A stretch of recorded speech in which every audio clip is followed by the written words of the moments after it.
Good afternoon, and welcome to the Idle Champions of the Forgotten Realms live stream. My name is Dylan. Beside me is Alexis, or at least half of Alexis, who is the artist responsible for. I'm actually not using the camera. That's why I haven't switched over to it yet. But yes, that is half of Alexis. So yeah, we have a few things planned for today. Obviously, we were hoping that Event 11 would have launched by now, and it should be launching anytime in like the next half hour. So it'll be launching during the stream. So in the meantime, we're gonna start talking about our next champion.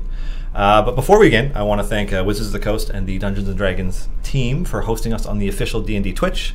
There are a lot of awesome shows from people we really admire on this channel, from the brilliant work that Rudy and Satine do with Inkwell Society and Sirens of the Realms, those Maze Arcana productions, to Chris Perkins' emotional roller coaster that is Dice Camera Action, and Holly Conrad's Trapped in the Birdcage, which is on later today. There's just tons of awesome stuff going on, so we're stoked to be here.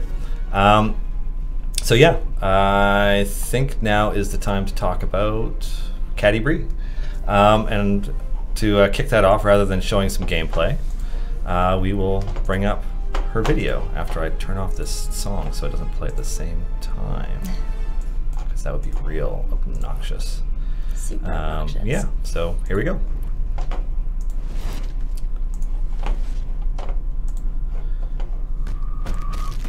That's kind of quiet, actually. I think I'll turn that up if I can find the thing.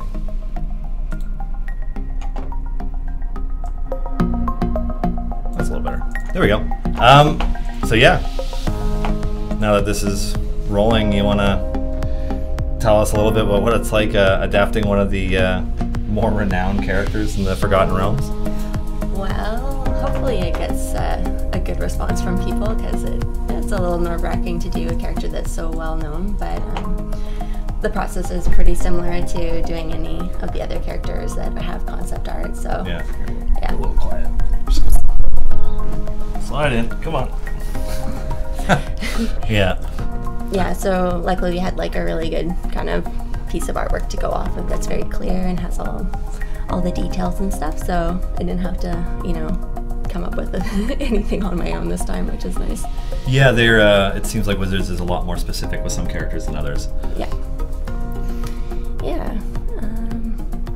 Yeah, and so I've got Celeste off to the side there just to make sure that everything kind of looks the same style-wise, and yeah, roughing it out. I didn't have to be quite as clean on this sketch as I was with Strix, because we kind of just showed Wizards the final version and then made adjustments, as opposed to having it approved step by step this time. So. Oh, okay, yeah. So when you were working with Holly, it's like every phase of the development you would send it off to her to get it go ahead kind of thing? Yeah, exactly. So I could be a little messier with this one and sort of get more detailed as I went. Okay. And so I guess with a character like this one, you're talking about doing Strix step by step. Mm-hmm. What does that mean for when you finally finish it? Like, you just send it to Wizards and they're just like thumbs up or thumbs down, or like how does that process work for you? Well, we send it off to them and then they take a look, and if there's anything that needs changing, they come back with like a little list. So there's a few things with Catti-brie this time, but nothing super huge.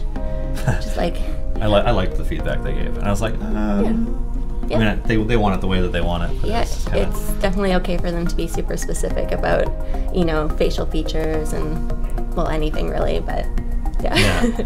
Yeah. I thought it was interesting because I remember one of the bits of feedback was about her forearms. Yeah. And I'm like, she's an archer. Like, you'd have some pretty jacked arms. Yeah. Yeah, I did. Well, especially since she doesn't have armor on her front arm, I'm like drawn in like big muscles here and big biceps and stuff. So maybe went like a little overboard. Yeah. Yeah. Huh. How long did it take? Because you were mentioning that Strix took quite a bit more time than usual because of the way that the process was. So how long did this one take? Probably about a work day. And when I was doing Strix, I had like some other things that I had to go off and do and then come back to, and this one I could just kind of went from start to finish. Okay. Well, I mean, this video is 21 minutes long, and it's running at 1300% speed. So yeah. If you want to multiply it by that many times, that's how much time it took to draw Catti-brie from start to finish. Yeah, I don't math good, so. Yeah, I don't know what it worked out to. Yeah. Well, And also, I skipped the black and white kind of portion of this one. I think I was just really excited to like draw her red hair, or like reddish brown hair, so I like just started drawing it, and I was like, oh well. Did you doing in color? I can't remember. Did you start with the hair for Strix as well? Probably. Okay, I'll have to look at that. Interesting. Okay, I'm just like watching how you put the little axe sort of, what do you call it? Those things in the hair. Ponytail holder? Barrette? Barrette, maybe? I don't know. Whatever. It looks like some sort of Celtic something or other, and it was like really cool. It was an interesting feature to notice that there was the detail there. Yeah, well, I can't really see it on the sort of concept art. It's off to the side, but they actually have like a zoomed in version of that piece exactly. And so I'm like, oh, I should make that accurate. Okay. Oh, so like there's in the reference photo, there's a... Yeah. Ah, okay. Yeah, and also her bow and her arrows and the quiver all each have their own pieces of art, so... Yeah. Okay. Interesting. So like, because you also animate the character too once you've put them together. Yeah. How long does that process take? It depends on the types of animations. Like some things are a lot easier than others, like just a sword swing doesn't take very long. But if you're doing anything that's like a cleave, that takes longer because then you have to draw different weapons, turn to the side, and figure out how to make a 2D thing move in a 3D space. So that kind of takes longer. So for drawing and shooting, was it? That was actually like a more complicated one. Yeah. I watched several videos of people shooting arrows to try to get it right, but... Well, don't do it like Hawkeye in Avengers, because apparently he's totally wrong. so if that was one of your reference videos. No, it was just random people shooting arrows at straw targets. It's really entertaining. Okay. Yeah. I remember seeing, actually, there was a video that somebody posted recently of, it was just this older gentleman who wanted to put his body through what it took to become a professional archer in the Middle Ages, and so he did it, and then he did like those like you know, like how like bodybuilders always do like selfies in the mirror where like how their body has changed, and I think he did it, and like his whole body had shifted, like his drawing arm was like the way that his shoulder sat and the way that his musculature had changed was crazy different, and I was like, oh, they must have been like some pretty odd looking people, like actual archers back in the day walking around. Yeah, so that's crazy. Just like one giant half of your body. Yeah, just one enormous jacked arm, and then they tell you to tone it down. So these flourishes, like, are these all trying to be accurate to the art as well, or is it? Somewhat. Is there any leeway in there? Yeah, I didn't make them exactly the same because her breastplate is very detailed, and you just wouldn't really see that from like the size of the characters are in game. Okay. So I tried to do sort of like an approximation of it that might look sort of accurate from far away, and then I ended up changing the colors a bunch because, you know, I didn't want anything to like stick out too much or stick out too little. So yeah. Is that a process that you have to go through frequently to try and make sure that the colors balance a certain way, or is it because this character has reference art and it's the way that it's balanced that way?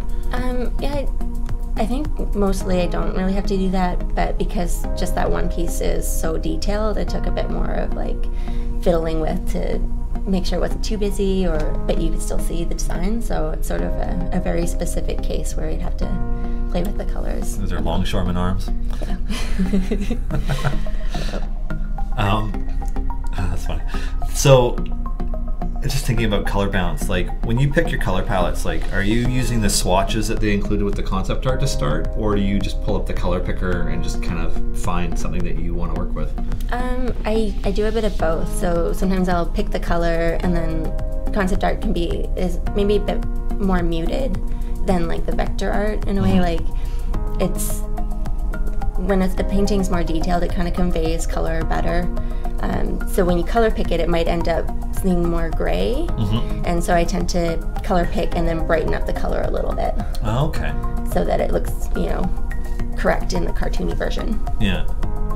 God, she has such a severe look on her face in that picture. Yeah. Yeah, she's ready to like kick some butt. Yeah, I noticed somebody in the chat was asking which version of Catti-brie this is, and it's the first incarnation, pre-magic, pre-rebirth, all that jazz. Which some people will notice because of the bow, because she's using Telmaril, her crazy, overpowered Heartseeker bow. It's the first version of Catti-brie. Did you get actually? I'm curious about that. I wonder why. Like, was it Wizard's request that we use this version rather than the newer one, or? For this specific, like for our version. For Catti-brie, yeah.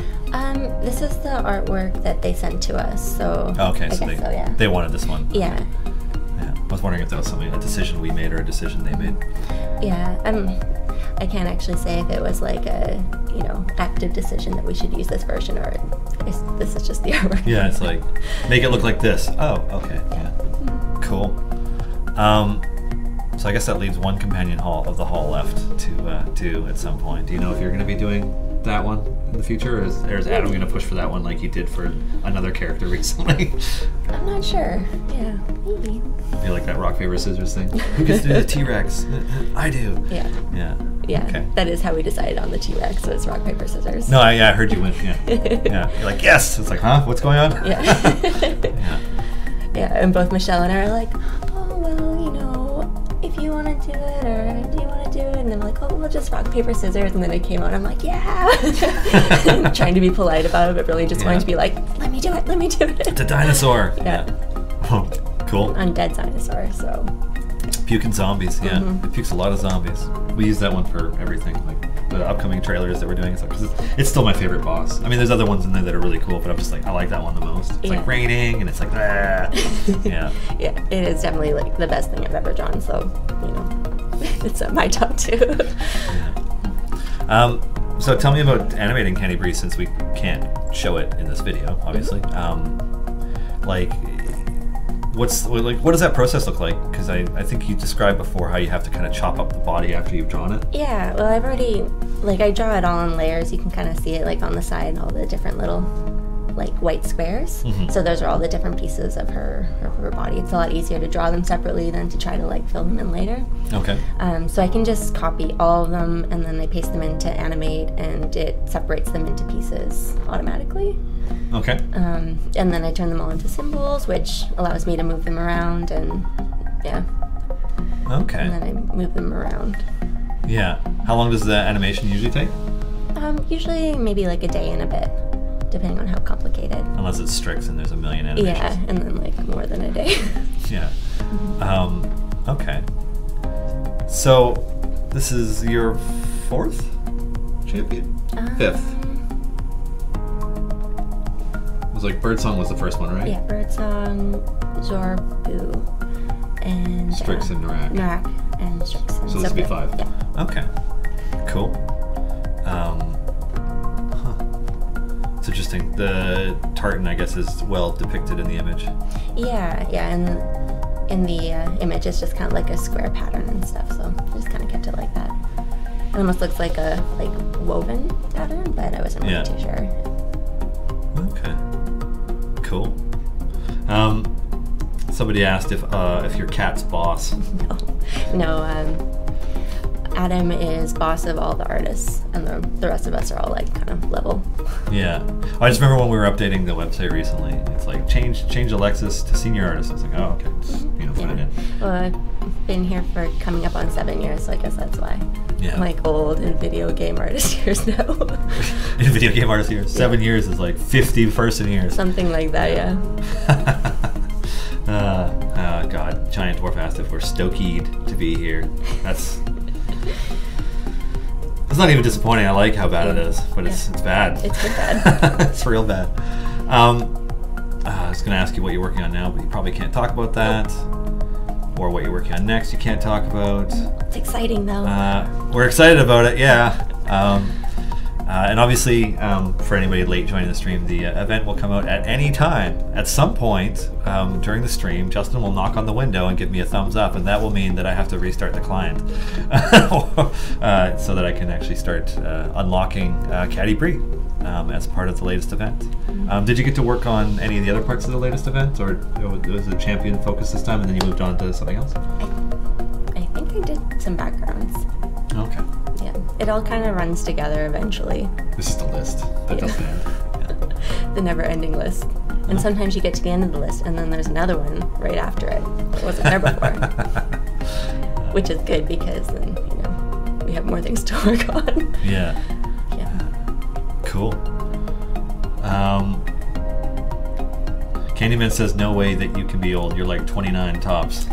I am in my 30s, early 30s, but yeah. But thanks. I think I might actually, other than Corey and Eric, I might be the oldest person here.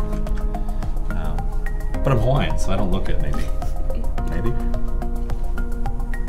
See how long that lasts. Looter DXP, looking forward to Stream of Many Eyes. Anyone from Codename going to be there? Oh yeah, yes. Yeah, so I will be there, Clive will be there, and Eric will be there. And that's the event that was announced yesterday by Wizards that's running, or no, 2 days ago now, that's running from June 1st to 3rd in LA, where they're going to announce the new book and talk about it and whatever the story is going to be, etc. And yeah, we will be there. We will be there and we will be dressed up. We're still getting our costumes sorted. That's what we're doing tomorrow afternoon, actually, is trying on outfits. So that should be interesting. I have no idea. Chances are that means that stream is not going to happen that week, because we will be getting on a plane when the stream would be going live. So I'm not sure if we're going to move the stream. We're going to see if we can, or we'll do a vodcast. But hopefully we can move it and maybe do something in advance, because there will be something else really cool going on then that we could like to talk about. But yeah. Yinzerg asking so there's a quote in the Twitter hint about who Catti-brie was. So that quote was by Volothamp Gedarm, who's a pretty renowned character in the Forgotten Realms, and it was describing the first time he met Catti-brie. And you know what? I actually can't remember which thing it's from. It was in one of the descriptions that Wizards of the Coast sent us about the character. So that's where the quote came from. And so I knew it would be vague enough that people would have a bit of trouble figuring out exactly who it is, but like they'd suspect.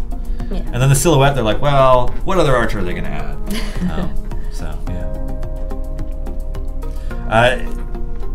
So this is interesting because the bow has, like, I can't think of any other characters. And actually, no, Dritz. Dritz is the only other character where it's like the weapons were really well defined when they sent us the art. Yeah. Yeah, it's nice, like, you know, having that art to make like sort of a detailed, cool-looking weapon, but it's also a bit of a pain in the butt to draw because it's all like wavy and like, I don't know, has a lot of different shapes. Yeah, it kind of has these like spirals going around up the handle and stuff. And so to like draw it, but still, you know, make it look like the bow with all the detail in, but it turned out pretty good. So. Yeah. Huh. Tell me about these boots. Well, I got a lot of lines off. Yeah. Regular boots.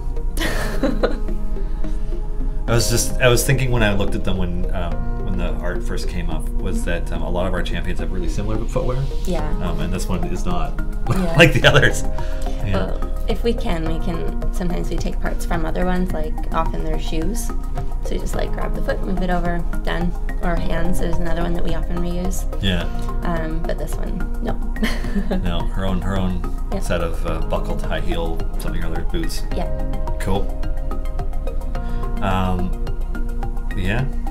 Somebody's asking, who does Catti-brie swap with? There is a really good hint on screen right now about who Catti-brie swaps with. You know, it's yeah.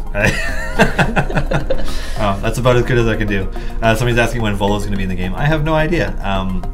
That would be neat. I have not seen Volo in any of the plans for anything, but at the same time, I haven't looked at the plan for the champions coming up in quite a while. That would be entirely the Justin domain, so swaps with Dylan. Oh, thanks. Yeah. So, I mean, we don't have too much longer in this, do we? We're getting close to the end. No, pretty close, yeah. I mean, the music just loops, so it could go on forever. We're going to release a much shorter version of this time lapse at some point. Probably be like 4 or 5 minutes long instead of 21. Because, yeah, it's just kind of fun to be able to see. There's something different about watching it come together like this, where it's just things just kind of appear and like you see it grow and change over the course of the whole thing. So I kind of like watching them too. I'm like, oh yeah, interesting. Yeah. Oh, her dagger's like that too. Okay, cool. Do any of your attacks use her dagger? No. Oh, darn. Yeah, They're all just shanking somebody while she fires a bow. Yeah, it's all bow stuff, I think. Yeah.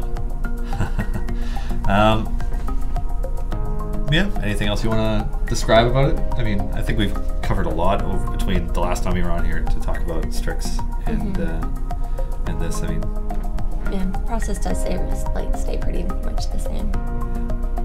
Why do you? I noticed that part of the art design for the game, we don't use any black lines for anything. No, they end up looking really harsh, like with all the other colors. So we use like a dark gray instead. Yeah, or even just like much darker tones of the colors. Like the skin looks like it's almost like a brown around the edge, and then obviously the dark blue around the tartan and the. I don't know. It's almost. Yeah, it just really stands out. The same thing with like solid white.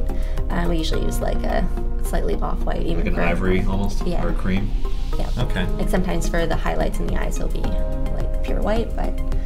Was that part of the design decision, like coming up with the art style for the game? Was like no lines, or did it get tried and scrapped, or? I think it's just sort of the way we've done it for a lot of the different games. So probably a decision that Adam made years ago.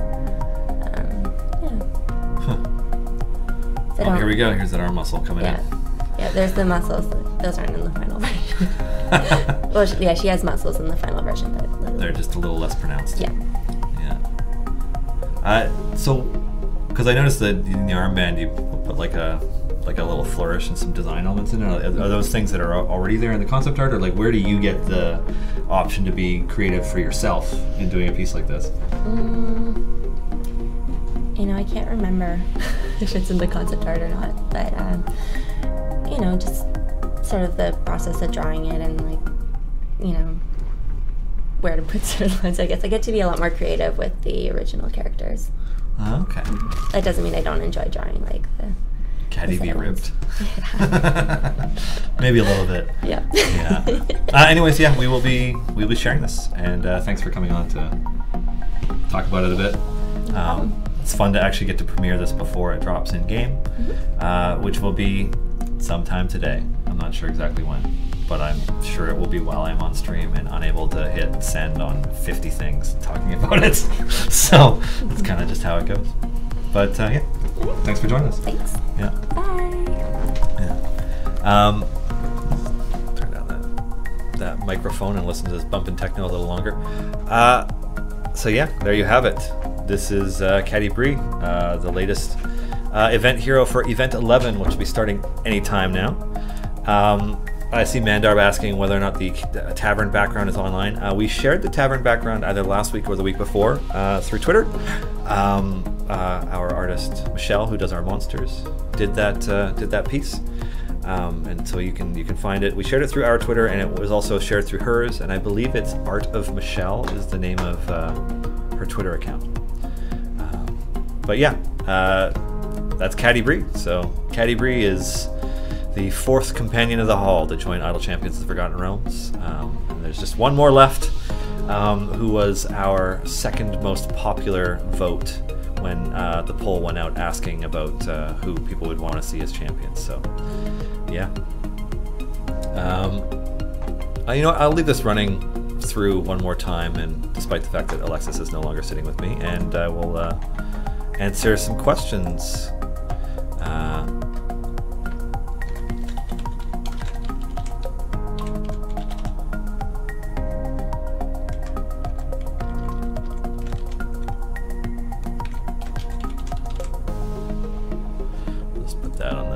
There, so it changes because Alexis Theroux is the Cattie-brie artist, and she is represented by this vacant chair that I'm going to push out of the way, so it's no longer in frame.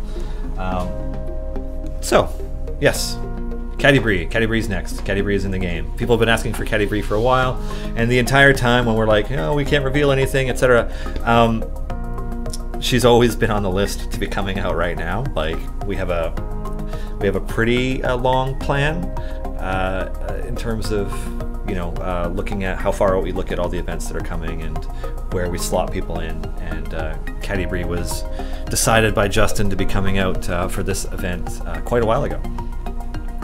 And as for Wolfgar, I can't say, but you will definitely have him before the year is out.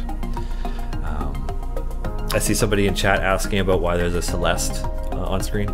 It's just a size ratio comparison thing, just to make sure that the artist doesn't unintentionally make a really large or really small champion. So, you know, Catti-brie, being a rather formidable woman, is also there.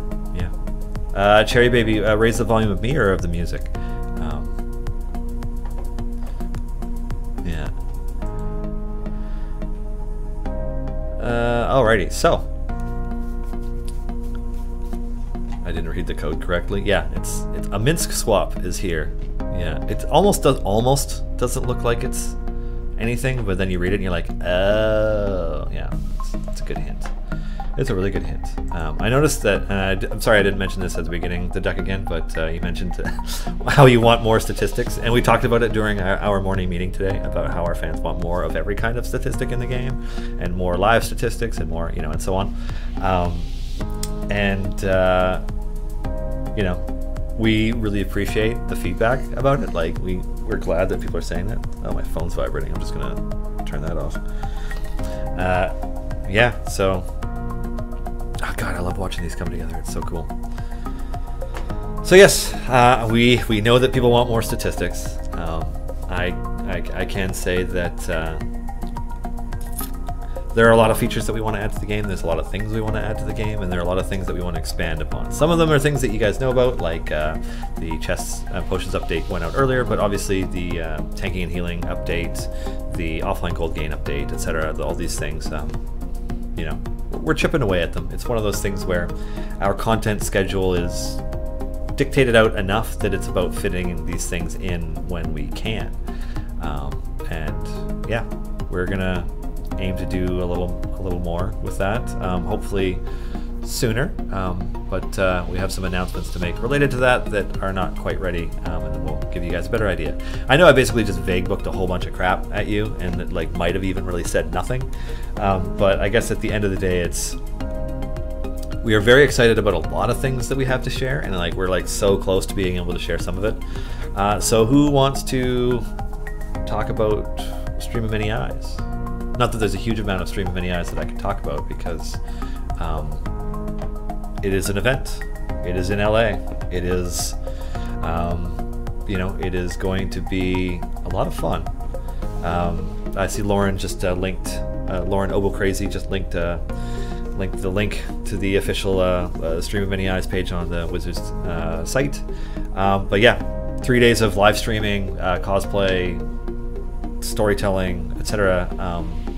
Eric and Clive and myself will be there in character, although I'm not sure who our characters are going to be.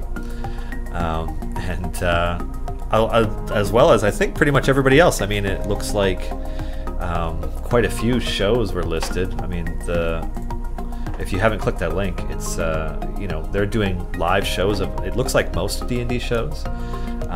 You know, High Rollers, Dice Camera Action. There's a Jox Machina adventure that Mike Merles is going to be DMing that has Travis Willingham's Grog and Joe Manganiello's Arcan doing like a tank party, which should be interesting. I wonder what level they're going to be for that, actually. But I don't know, it sounds like it's going to be a lot of fun, and I'm sure that everybody will be able to enjoy it for free or something, like through Twitch. Yeah, we're going to be there, and we would love it if people came by and said hi, talk to us. Yeah, and I'm excited to see what the new adventure is, and like all that stuff. Oh yeah, there's some other shows that are going to be there too. Let's see, Sirens of the Realms, sweet. Girls Guts Glory. Rivals of Waterdeep, that's a new one, I don't know it. Dark and Dicey, also a new one, I don't know. Cosplay Elminster, I don't know if I could pull that off. I'm not very wizardy, although maybe. And it also looks like members of Critical Role, High Rollers, Force Grey, and Dice Camera Action. So yeah, it's that is the D&D extravaganza going on in LA. So if you are in LA, you should totally go. Yeah, it's pretty cool. What else? Yeah. Let me think. Dylan's of Minsk? I don't know about that. Polenda is mentioning about seeing how Deborah Ann Wall's style is. It looks like, according to the thing, it says that she's DMing a special session of guest stars. And I do remember something related to the Force Grey finale. Like, I'm pretty sure she normally is a DM and then she was playing for Force Grey or something. So, cosplay Artemis and Trary. Hey, that'd be a good one. I got the right skin tone for that, don't I? Yeah, it's cool. I'm excited about all this. This is gonna be fun. I mean, obviously we're gonna be there, so it's a little different, but yeah, we're pretty stoked. Baron Stromgard asking if the next event champion after Catti-brie swaps with Brunner.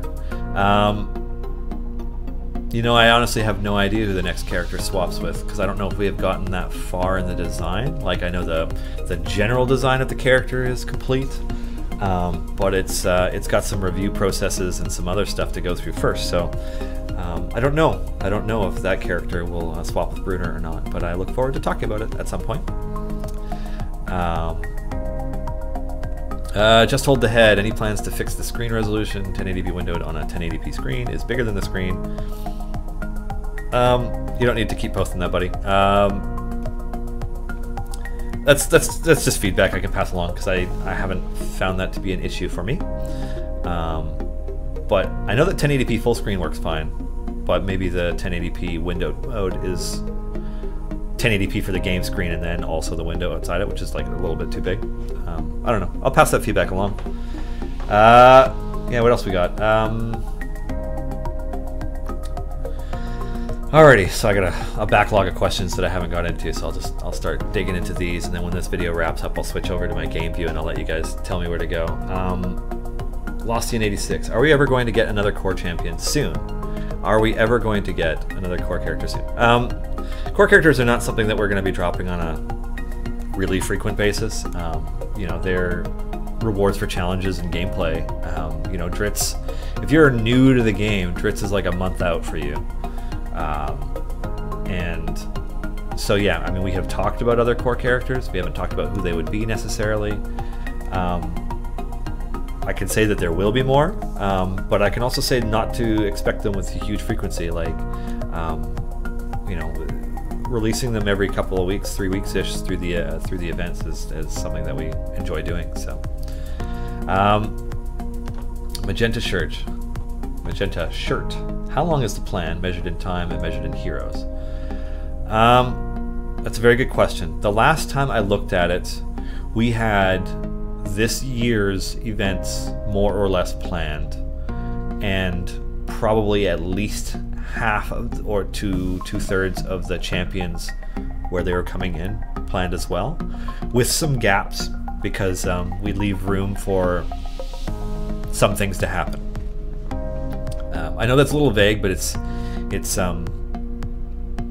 just to give a bit of an example, like, you know, adding characters that are not already Wizards of the Coast characters takes a lot of time. It takes a lot more moving parts behind the scenes. It's a little bit of a different thing. So, you know, we leave room for those kinds of things to happen, but things are also able to be shuffled around. It's a little bit of a dynamic thing. So, yeah, we have a long list of characters we want to add. A long list of characters that we have access to, and it's just kind of like, we're just kind of trying to figure out how those pieces fit, and then yeah, you know, what do we need more of in the game right now? What do we need, you know, what do we need to make an event work a specific way, that kind of thing. Ewo Kitchka, is there a limit to how many champions you're going to make? 50, 100? I don't know that there is a limit. There are tons of champions. I mean, wow. There are so many. I mean, there are dozens and dozens of Forgotten Realms characters we haven't even gotten to. There are quite a few that wouldn't even be appropriate to add to the game yet, because, like, if you look at our 12 bench slots as a power scale, in theory, they're going up in power. I mean, I know people don't like Archon yet, but you know, slot 11 is certainly living up to the hype. You know, characters like Elminster don't really fit into any of those slots, so we might do that a different way. We might have more slots, etc. Like, there's a lot of different directions this could go in. But yeah, there will be more champions. There will be lots more champions. And you know, the other thing is that we really like the idea that the more we add, the more diverse the meta becomes, the more options people have, you know, the more party variety there can be. So, yeah. Chechak. I think adding some use to Idle Champions alignment, some small buff would be nice, like if you have all champions good, then holy, damage, evil, red color, etc. Yeah, I know that there are ideas around how to have more characters used, or how to have these interactions and stuff. I can't speak to any of it. That's a kind of a better thing to bring up when Justin's on stream, because then you can get an answer direct from the horse's mouth, and anything he shares is what we're allowed to share. But I'm not always I don't always know what I can or can't talk about. Sometimes it's gotta keep my mouth shut. Epic Newman. Is there ever going to be a way to buy gold chests with gems more quickly? Spending 40,000 gems on them is a ton of clicking. Yeah, you know, we're always looking at ways to improve our UI.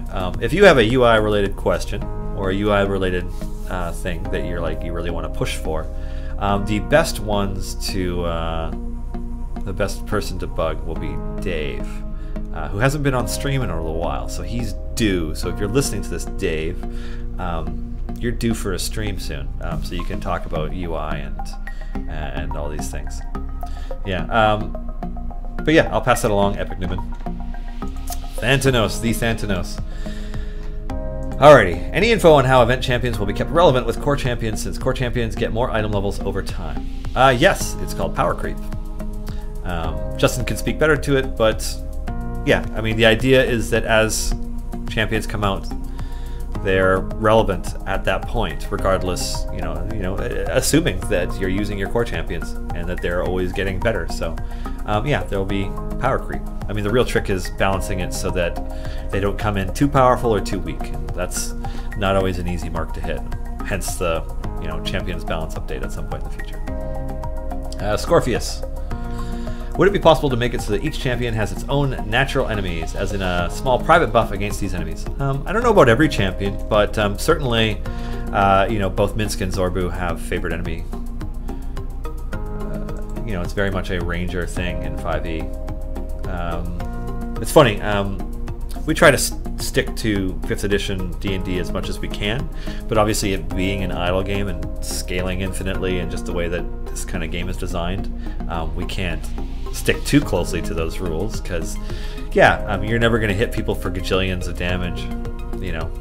But that's kind of how this game works. So yeah, but as much as possible we try to stick to 5e or the spirit of 5e. Deathurge Overdrive.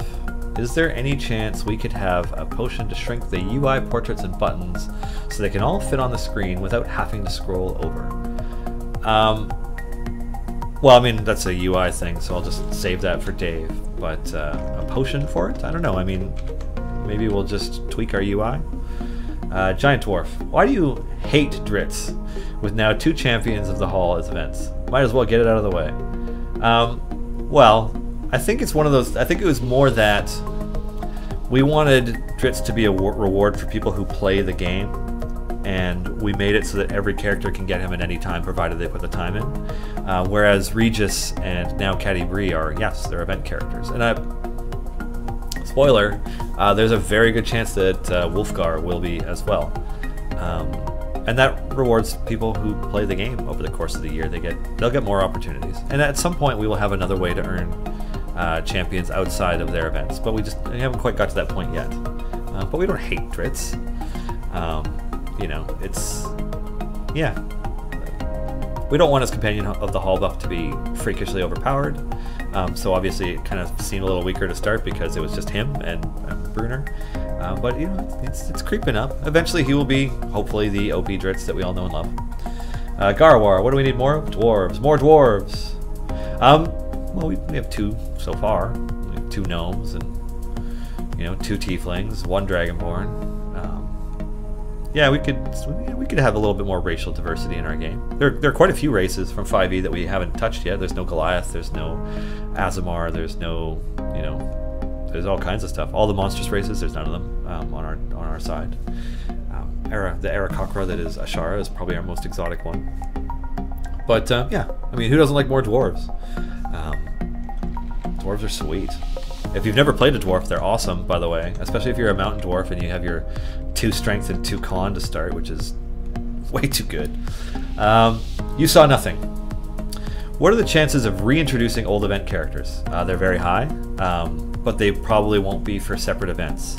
It's much more likely, and this isn't confirmed because we haven't quite gotten to it yet, but we'll cross this bridge when we get to it, but it is much more likely that when High Harvestide rolls around for a second time, that you both have access to get Stokey again and another character.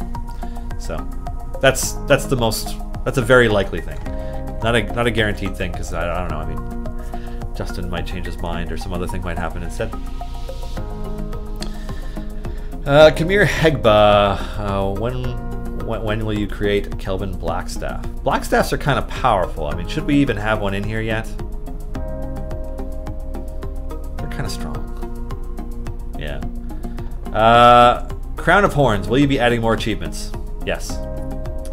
Ted Faster, can we get a hook, ultimate, or attack that pulls bosses closer to Strix and her stinkiness? Yeah, I'll pass that along. Silisa, why is Dritz buff for each champion companion additive rather than multiplicative? I don't know. I'll pass that along for Justin.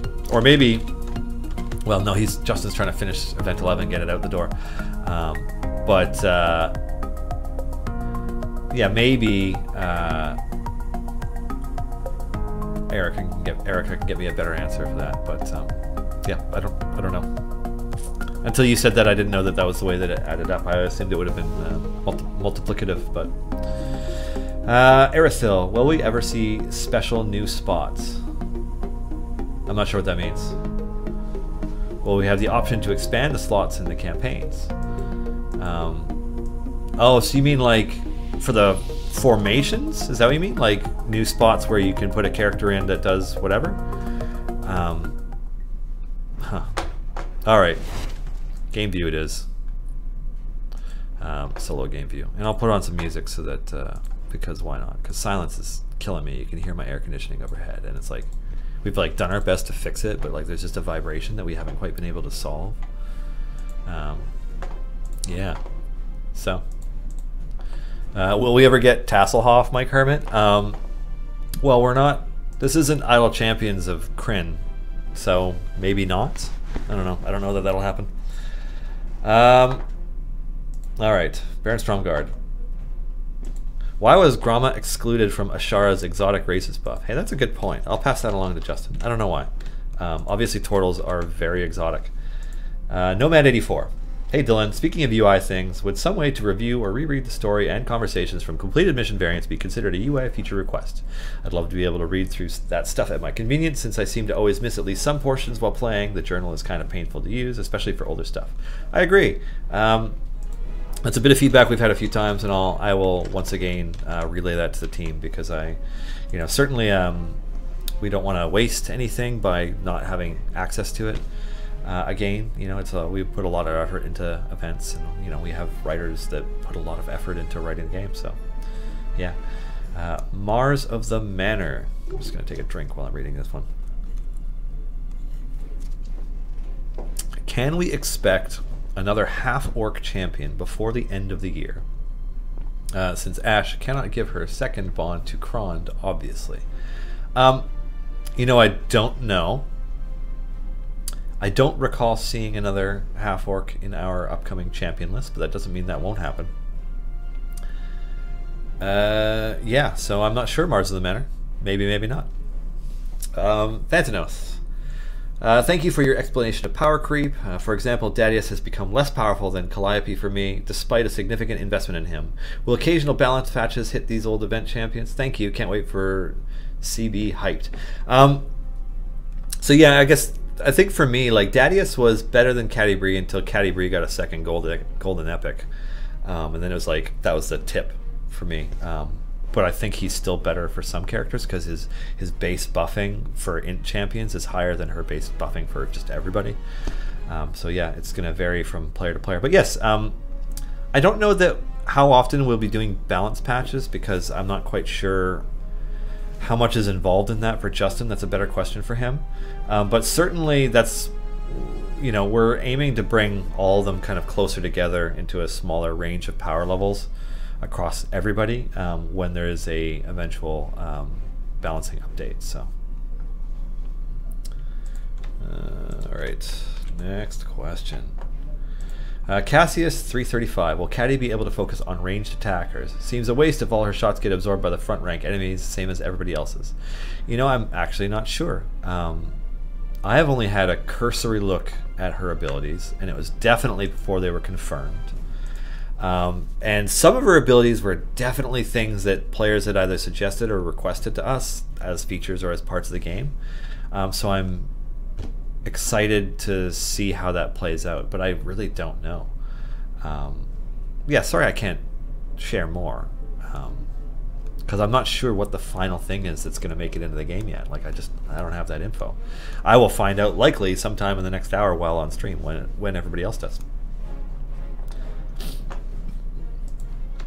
Oh yeah, will we ever get Tasselhoff? Yeah. Also, I can't stand Tasselhoff, honestly, and I read a lot of those books. Nimanva, any info on updating Kron as he has 2 useless item slots? This question comes up a lot. So that was, you know, that was an unintentional design aspect there, where he will always have 2 items that do nothing depending on what specialization you pick. And it is, as mentioned on in the Q&A, but also previously, it's as part of our balancing update. That's one of the things we'll be looking at. Yeah. Chances are those 3 items will be made into 1 item, and then other items will be put in, and I'm not sure exactly what that'll look like, but I think Justin has a plan. Drake Hoonan, Deacon Scale Singer ETA. We don't like kobolds.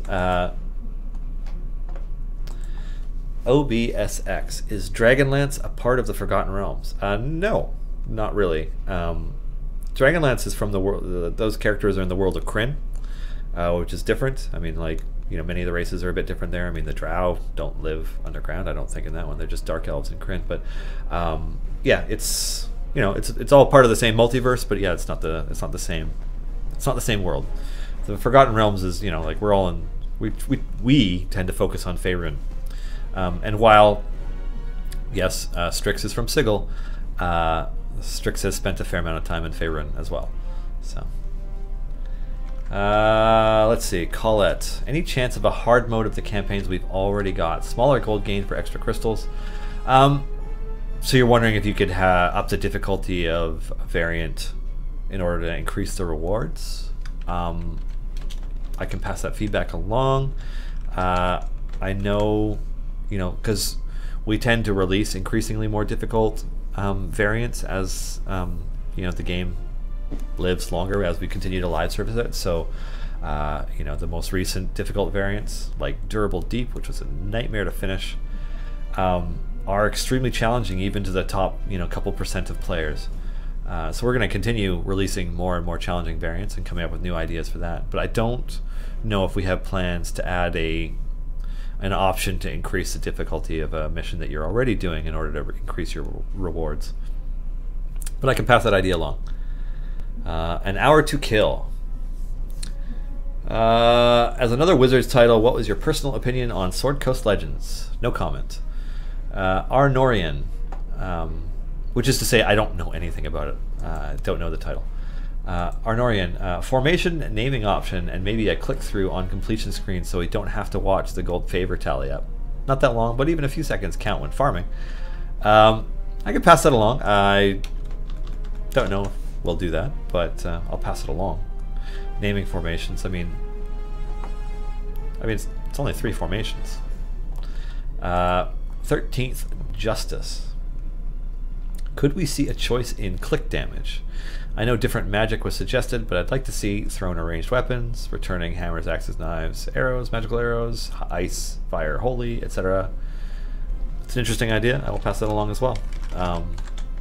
Yeah, there's room there. Although, I mean, if you change the click damage, is it like you just dump a bunch of auto clickers out that slow your enemies or something, and then it just cheeses out the game in some way for you?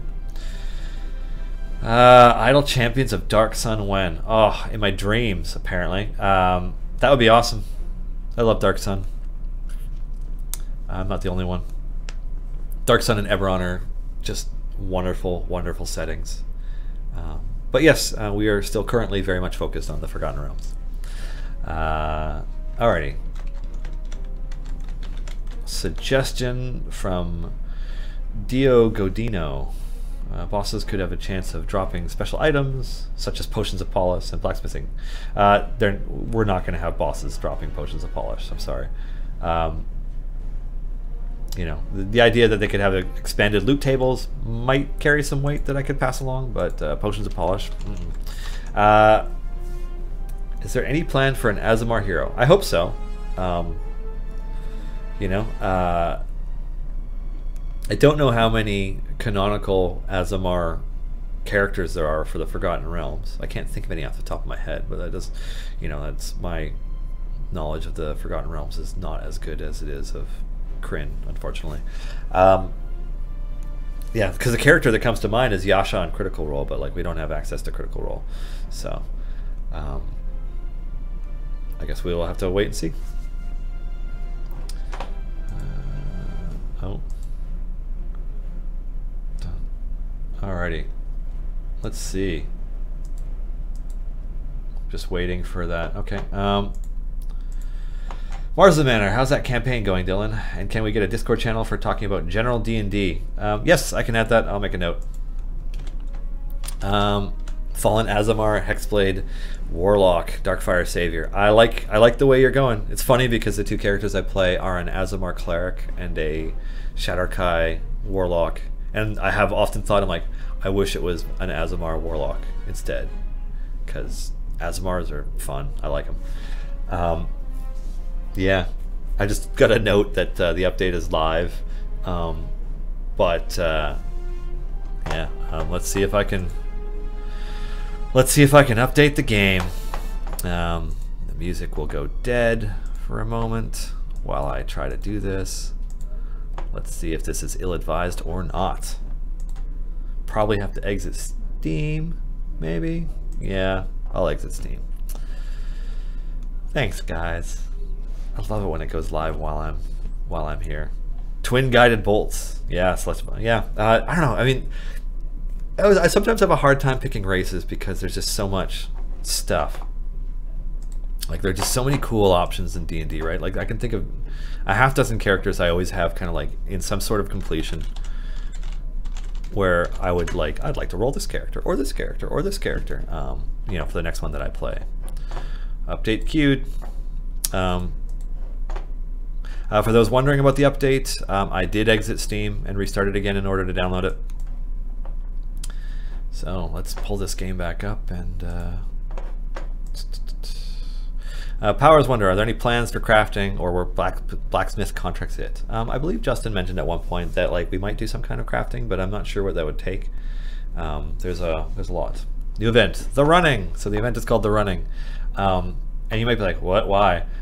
You will figure that out quickly. But yes, this is the event in which you unlock Catti-brie. I'm just going to give myself a crap ton of bounty contracts so I can start this off. And then I can unlock Catti-brie while we're sitting here. So there.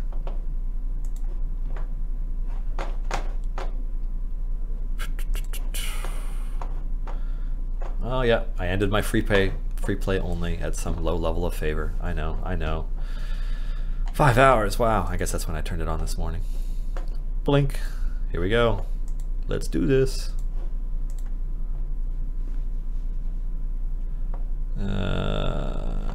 Okay, Harper Wizard.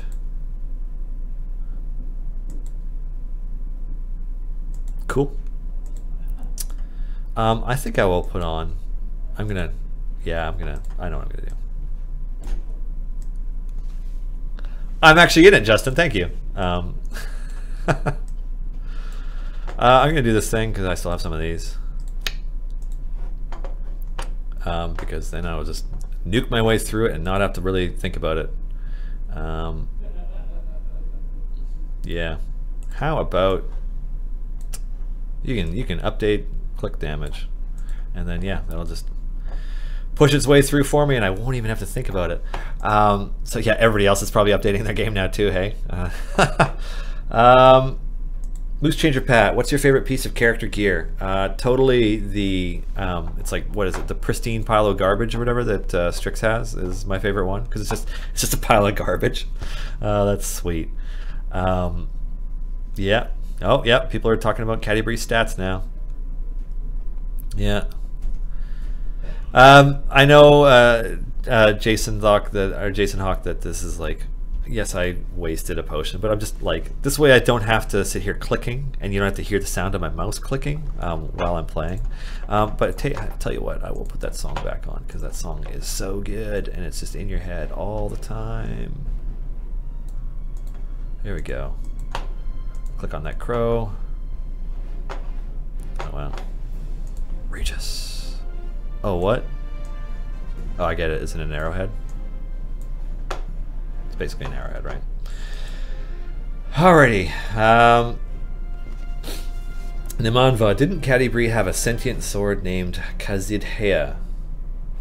I don't remember that. I only remember the bow, but I'm not the most adept Forgotten Realms lore person, so you know, it might just be that I missed it. You know, or is that even the first version of Catti-brie?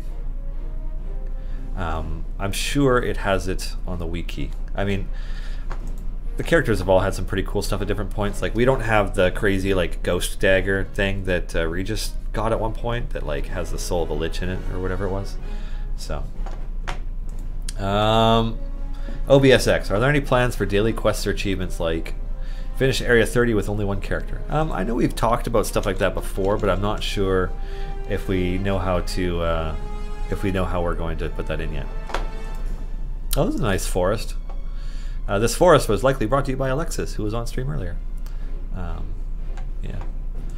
Questing for a grandfather acorn. Anybody who knows a little bit about the history of the Forgotten Realms would have a good idea of what this is, lore-wise. Yes, Catty alone, very cool. That's going to be an interesting one. I know Justin was testing that one. Well, just now was tweaking the Catty alone quest to make sure that it's doable. I'm pretty curious about that one myself. Yeah, quest for a mystical acorn and rare acorn with only Catti-brie. That's going to be interesting. Yeah. Anywho.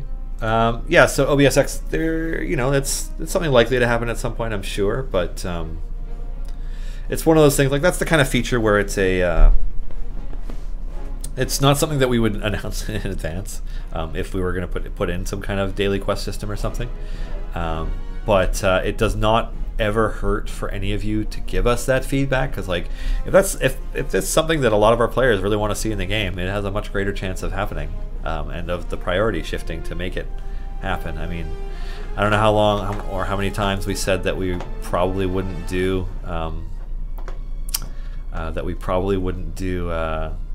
what do you call it, more bonds for Shara, and we didn't add to her bonds, we added a second specialization of bonds, so you know. I'm also going to increase my gold gain forever, because why not?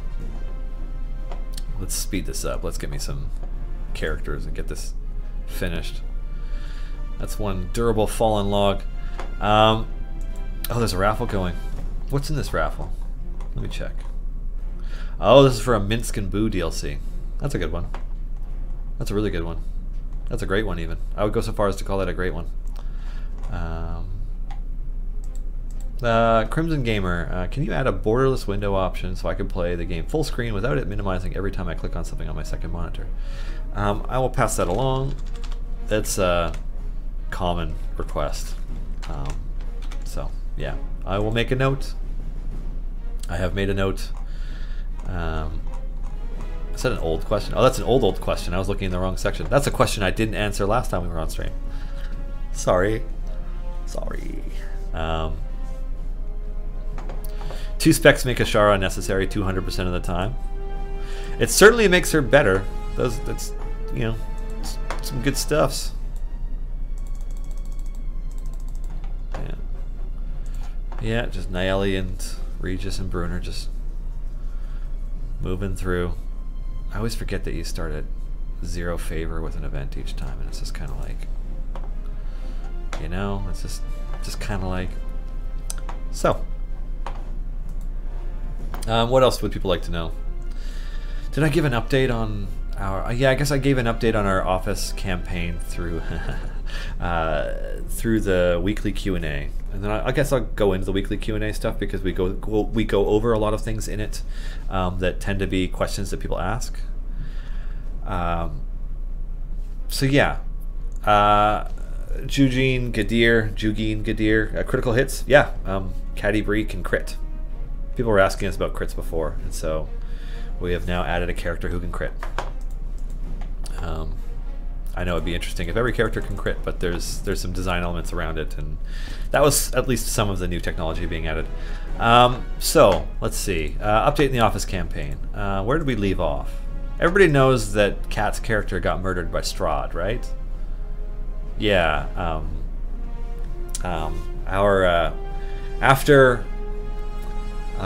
After investigating the Baron of Valaki's mansion, where we found and imprisoned Father Lucian, who we set free, and killed some were-rats, and tried to warn the Baron's son that the enemies of his family were taking over the town of Valaki. You know, we got back to the inn, perhaps lower on. My character was out of spell slots, so that was kind of crappy, just because of how things had played out. But we got back to the inn, and it was like completely surrounded by OBSX. I'm talking about Curse of Strahd. That's what the office campaign is. We are in the Curse of Strahd. So we arrived back at the inn, and it was surrounded by a massive pack of wolves that parted to let us in. Always a bad sign. And we got in. And we found that Strahd von Zarevich himself was standing on a table in the center of the room. He had charmed the daughter of Erwin and I forget Erwin's wife's name right now, but the family that owns the inn in Valaki. Their daughter was entranced by Strahd and had bite marks in her neck and was like, "Oh, Strahd's so great." And we get in there, and like we had actually stashed Irina in that inn in our room upstairs. And we get there, and as soon as we walk in the door, and Strahd's like, "Hi!" Our druid Bignapur, who we call Big, was just like, "What have you done with Irina?" And Strahd didn't know that Irina was in the inn, but he did then, and it was a race between him. It was a race between Strahd and our cleric Tethys, who was a water genasi light cleric who was already heading up to her room. It was a race between them to get to Irina first, and Tethys did, and stood her ground against Strahd. And basically, like, suddenly we are at level 6 in an encounter against Strahd von Zarevich. In an inn that is completely surrounded by wolves. Yes, it went poorly. So our druid runs upstairs and turns into a bear to attack Strahd, which doesn't even get to Strahd. Strahd tries a bunch of spells on Kat's cleric, Tethys, and she rolls brilliantly, and they're all wisdom saves, and so she succeeds. But then in an effort to escape Strahd, grabs Irina and jumps out the window and kind of botches the landing. Well, maybe a little bit intentionally, but lands prone, protecting Irina, but now surrounded by a pack of wolves. And Strahd jumped out the window and beat her into submission. And then the wolves tore her to pieces while we were all stuck inside trying to get out to get to her. And so Strahd kills Tethys and grabs Tethys and Irina and flies away. And at that moment, my character actually tried to permakill Tethys, knowing that she's likely going to get turned into some sort of vampire spawn and come after us under the thrall of Strahd. And I rolled poorly, and he missed his attacks, and so Tethys was murder-nated by Strahd von Zarovich in an epic act of heroism. And then the wolves leave. I mean, we killed a few of them, but like we just like totally failed. But we did. I guess we did save the innkeeper's daughter, who was going to be pulled away by Strahd or killed by him.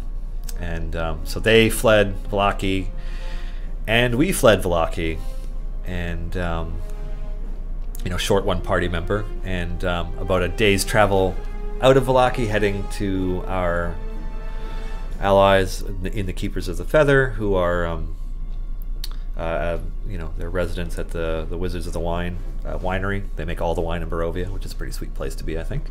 We were heading out that way, and we camped for one night in the woods before we were attacked by a group of Dusk Elves, led by a Dusk Elf monk, who is a character that Cat rolled to play in the meantime, while Tethys's story is totally uncertain. And they thought that we were agents of Strahd and like pincushioned us with arrows. And our rogue and bard, both our rogue Aphard and our bard Morgana, sheathed their weapons and tried to use diplomacy to convince them that they, we are not allies of Strahd, we are not followers of Strahd, none of that stuff. But Veshok, my warlock, being a pretty creepy looking Shadowkai, and who reacted to getting attacked not by sheathing his weapon but by hellish rebuking one dude's face and eldritch blasting another guy out of a tree, basically got everybody focus fired him down, knocked him unconscious. And when he woke up and tried to communicate who his patron was and how he wasn't a follower of Strahd, it didn't make enough progress for him to stay, and so he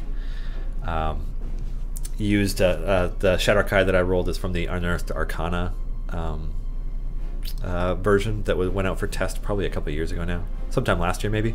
And so he has a Blessing of the Raven Queen, which allows him to do like a Misty Step that also gives him damage resistance the following turn. And so he did that and then cast Fly on himself and just left. He said that he would meet the party at the Wizards of the Wine, and so he took off. And so the party continued on without him, but now with this Dusk Elf coming with them to make sure that we weren't allies of Strahd, so that they could decide whether or not they're going to fight and kill us all. And he has almost made it all the way to the Wizards of the Wine because he can fly and then rest and then fly more or whatever. But the party, because they're way behind him now, they got lured into a trap. They found someone hanging from a tree at a crossroads, like struggling to keep himself alive, like balancing himself, and they went to free them, and they immediately turned into a werewolf and attacked, and then a pack of werewolves attacked them. So now they're down a character that, as it turns out, our DM was not expecting to be gone. So the encounter is tuned for a stronger party than they have. Whoops.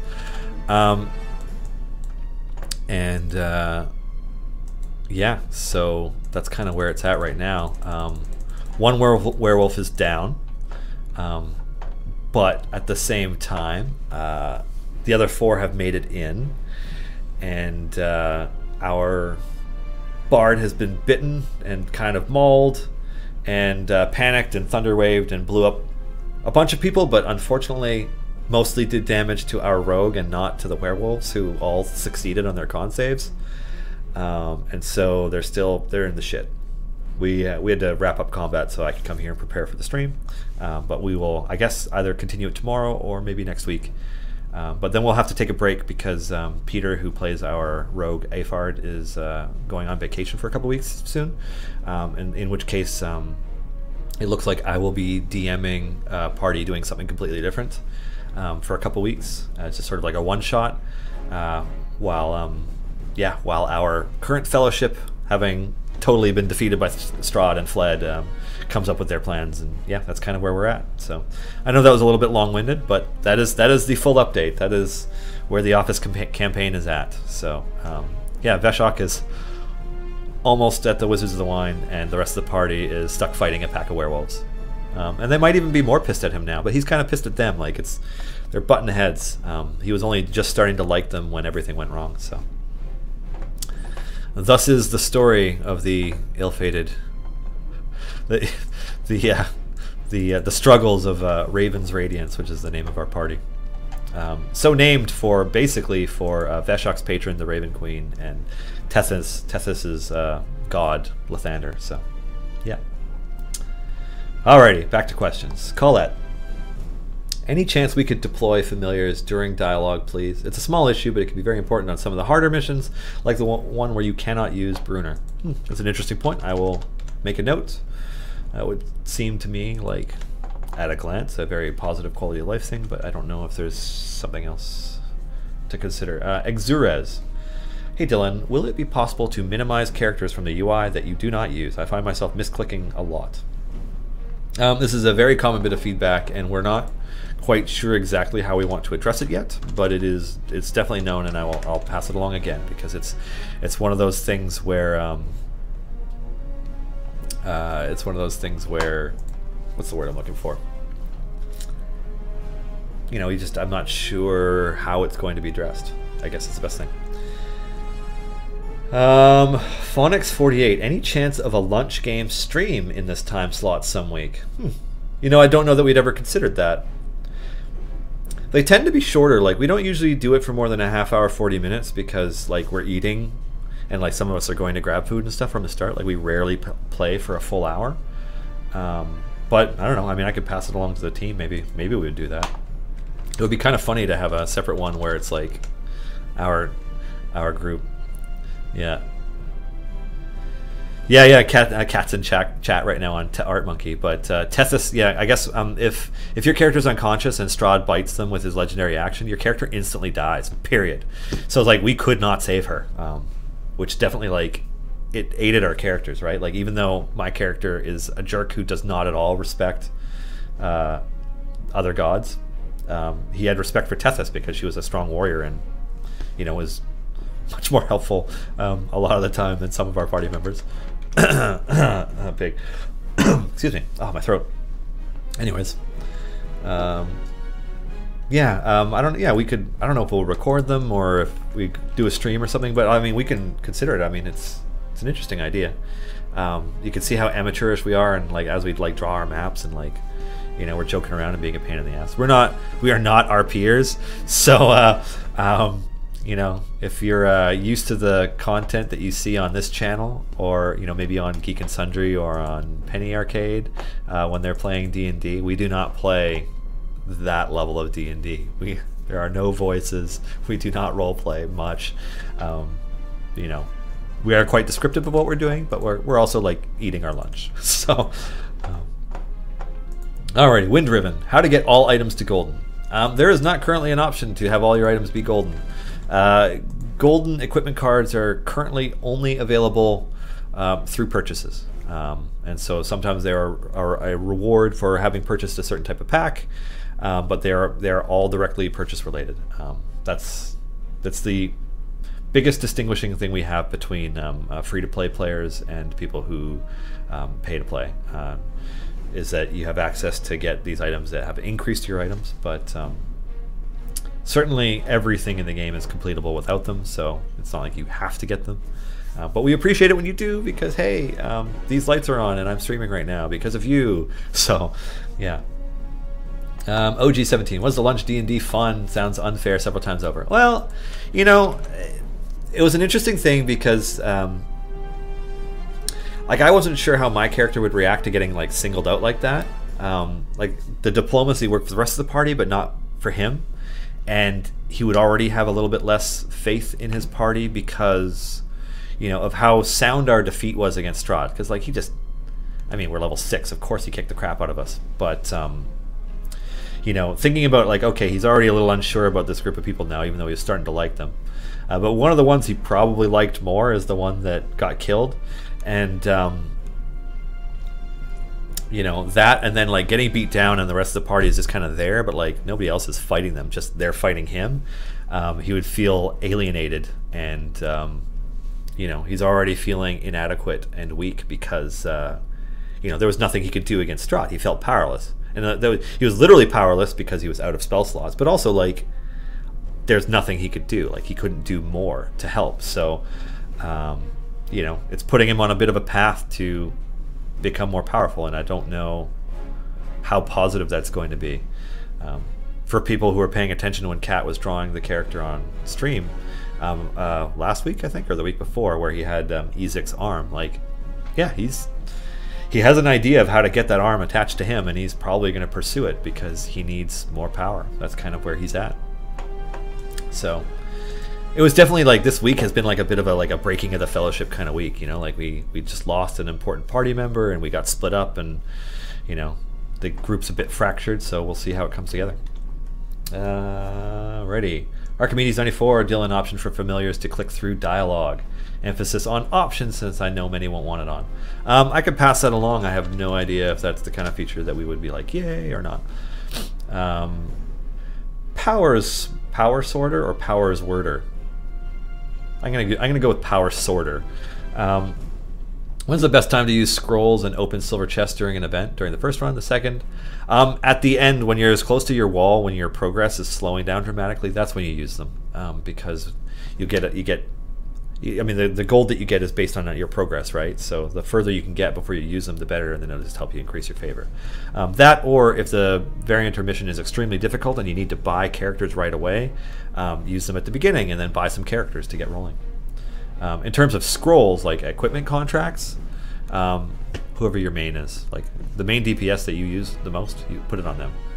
Personally, I always put it on Bruner or Strix. Terra Rising 1. How soon before Omen Drawn and Jim Dark Magic become characters in this game?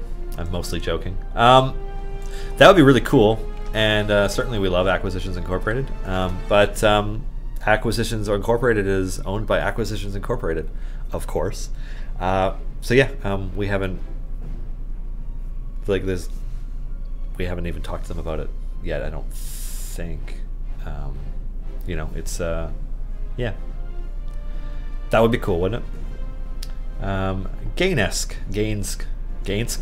How about a lock icon in the corner of the portrait that toggles disabling that hero, graying out the portrait and disabling the level up button? This could even be a feature that you have to turn on game options if the lock icon would be too much clutter by default. That's an interesting idea. I'll pass it along.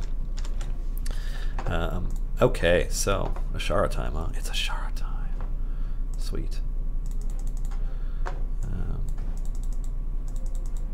Just gonna click through this dialogue. I'm sure the dialogue is really good, but I'm just kind of trying to figure out. Stokey DPS. Pfft, Stokey DPS. Stokey doesn't hit 4 people simultaneously with magic missiles, obviously. Alrighty. So, what's next? Realms Gamer, was Gromma and her equipment only during an event? Yes. It was during Feast of the Moon last year.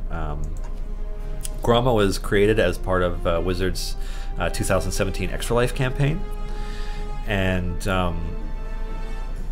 you know, so that was why Gromma was created. Which is funny because the timing was such that Claripin the Therapin, the Tortle Druid, I think it's a Druid, that Marisha Ray played for the 4th Grey season finale was like shortly after, but the character was not announced in advance, so there was no way for us to know. That would have been a good one to get, obviously, to complete our 4th Grey Season 2 lineup. But yeah, so Gromma Nander was created as part of the Extra Life 2017 thing. That was why. Tortle Bard? Yeah, there you go. It was a Tortle Bard. I could have sworn it was a Druid, but no, ours is a Druid. Anyways, I mean, I only saw her the one time for that one stream, and yes, it was a 6-hour stream, but I totally had forgotten which character that was. And as Lauren has pointed out, there's a Tortle package that helps raise money for charity, which is pretty dope. So, yeah, you should play a Tortle. Tortles are sweet. Baron Stromgard, is there a weekend buff this weekend? You know, I'm actually not sure. Yeah, I don't know. I don't remember one being planned for this weekend. Tell you what, ask us again tomorrow around noon. And I will know for sure whether or not there is a weekend promo that starts tomorrow at noon. Probably. Fallen. How do you start events in this game? I am new to the game. Okay, so what you will want to do is you will want to collect enough event tokens, which are leaves this time around, to start the first mission, which is, luckily it's only 100 acorns, so that's super easy to acquire. You get a leaf every 30 seconds or so, no matter what activity you're doing, whether it's offline or not. And if you aren't killing enemies to collect them, then the game will remember how many you are owed, and you will get them much faster. So it works out to about 2,880 or so a day. Acorns, leaves. Sorry, leaves. So you collect them, and then you use them as currency on the main event screen to start the missions. So when you go back after you finish a campaign, and it says a grand tour of the Sword Coast at the top, and Tomb of Annihilation probably says below it, although maybe not if you're really new. Below that it'll say the running, and you just click on it, click on the mission, click start, and make sure that you get to at least, oh sweet, there's a Ladrin. Make sure you get to at least level 50 to unlock Catti-brie. Yeah, I would show you, but I just did that and started, so. I mean, I guess I could complete this at 48, 49 and start it over so that I can do it for 100 acorns. All right, Minsk, time to join the party. Boom. Alrighty. The Epic Newman. Any plans to having a way to read dialogue from quests somewhere? I get distracted and never read it, but I'm interested in a story that obviously hard work has put into. Yeah, I will pass it along. It's one of those things that, you know, we get a lot of requests for a journal update so that it contains all the adventures to date and people can go back and read them. I'm not sure if that's what we'll do or what kind of thing we're going to set up, but yeah.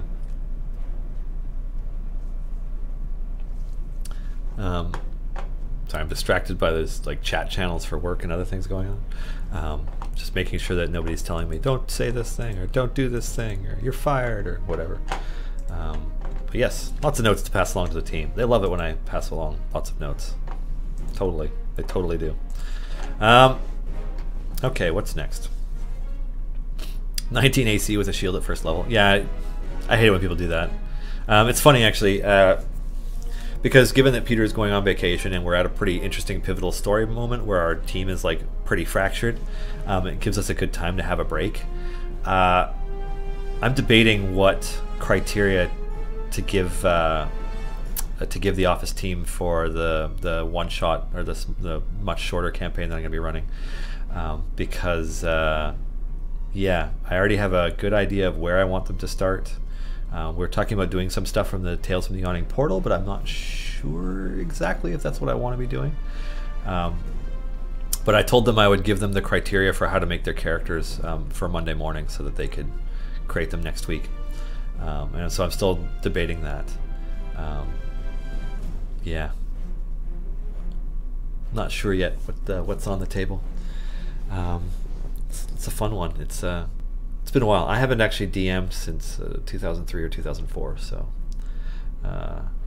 you know, which obviously I'm older than a look. What can I say? Cassius 335 is free play still 2,500 tokens because that takes a while to collect without contracts, and I'm trying to save those until the offline gold update. I'm trying. I believe it is. I haven't checked for this event, but you know, I'll try and check right now. It should still be there, isn't it? Oh, it doesn't list it there. I have to go to the thing. I believe so. So one thing you can do if you're trying to build up your favor and collect tokens for the event and you're trying not to waste them too quickly, like I always save my contracts for events so I can get tokens quickly and like just, you know, whatever.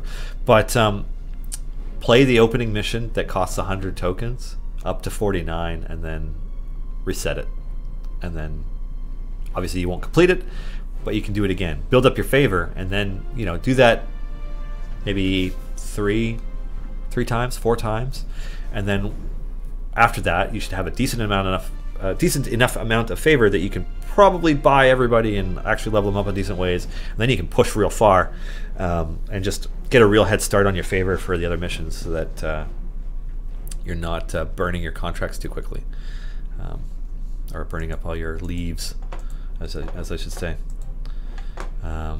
Yeah. Archimedes says that the Catti-brie Discord emote is ready. Good to know. I will grab it at some point and get it rolling in the game. Yeah, what else you guys got? What else do you want to know? I'm here. I got my Arcan shirt on. Just kind of speaking of stopping at 49. No spoilers. Okay, yeah. I will. Dragonlance expansion? I'm pretty sure the entirety of Dragonlance is owned by somebody other than Wizards. Just gonna throw that out there. So I don't know that that will be possible. As much as I would love to see Raceland Magir in game, I don't know if it's a reality that's ever going to happen.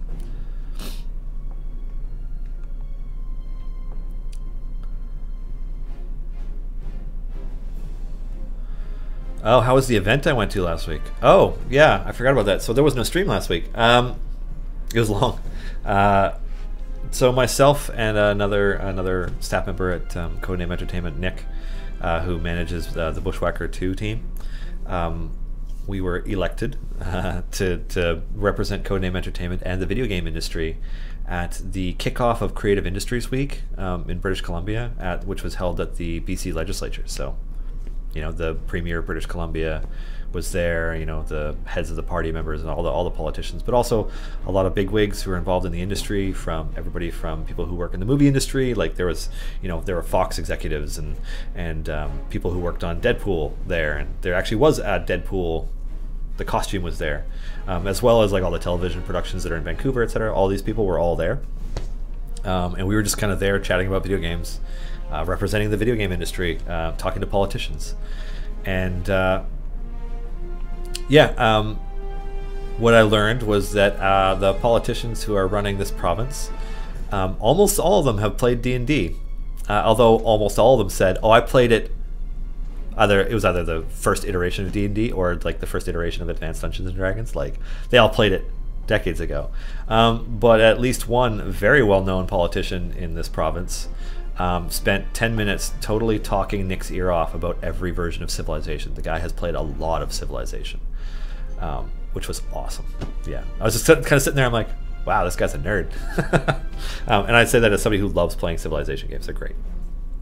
So yeah, I wouldn't say that it was a very fun event because we had to miss lunch to time it to do it, but it was cool to represent the industry and talk about it. And yeah, it was fun. I mean, we're in the legislature. I don't think Nick had been in there before, but it's pretty cool. I mean, it's a classic building. It's the, you know, it's the government building that is the building. It's, you know, it's like a tourist location in Victoria, but it's also you know, the seat of political power for British Columbia. So yeah. Power sorter. Will we ever be able to use every slot in an event? I'm not sure what you mean. You mean every character slot? Yeah, I mean, you'll build up enough favor eventually to unlock everybody. You mean in the formation slot? So events are always kind of shaped in different ways to come up with unique formations, just to make people think. You know, I don't think we'll be doing a 16-person party at some point. Like we've been keeping it to 9 or 10 for everything as much as possible.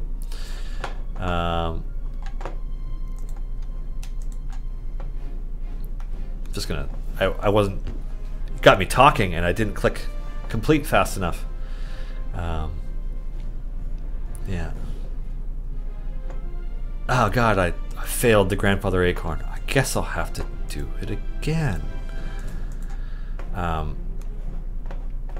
Yeah, so I don't know that we'll be able to use every slot. Like we want to keep the formations unique so that you have to come up with different strategies each time, and perhaps some characters might be viable in a way that they haven't been before because of the change in formation. So all of them is unlikely unless we come up with some sort of weird heroic scenario where like use everybody, but even then we would have to create enough characters to use all those slots, right?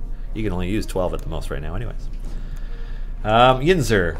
Have there been any discussions to alternatives to the quest resetting the storyline after level 50? Something like a choose your adventure style link to other missions might be a cool alternative to free plays, for example.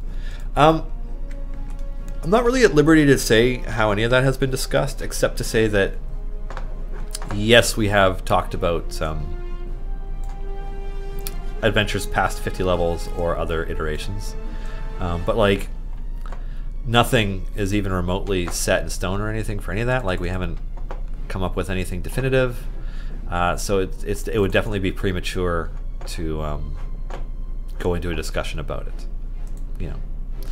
Oh right, I used those epic potions that I wasted last time. Whoops. How about just a gold find one? Speed this up. Alrighty. Maybe I'll let them level click damage too, just so I don't have to pay much attention. PDX Ace, what's Justin up to this week? Justin was very hard at work on this update, on this event, up until about 15-20 minutes ago.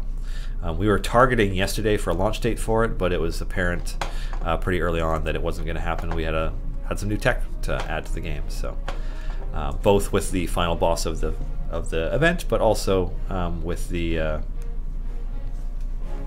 Catti-brie's critical hit chance stuff, which is new. So, oh, excuse me.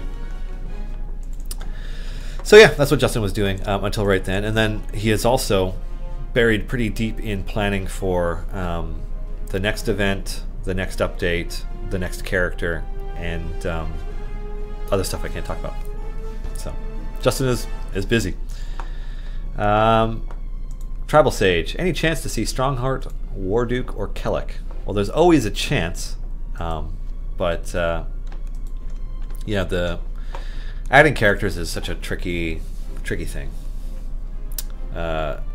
Royal Gentleman, more evil characters on the way? Question mark. Absolutely.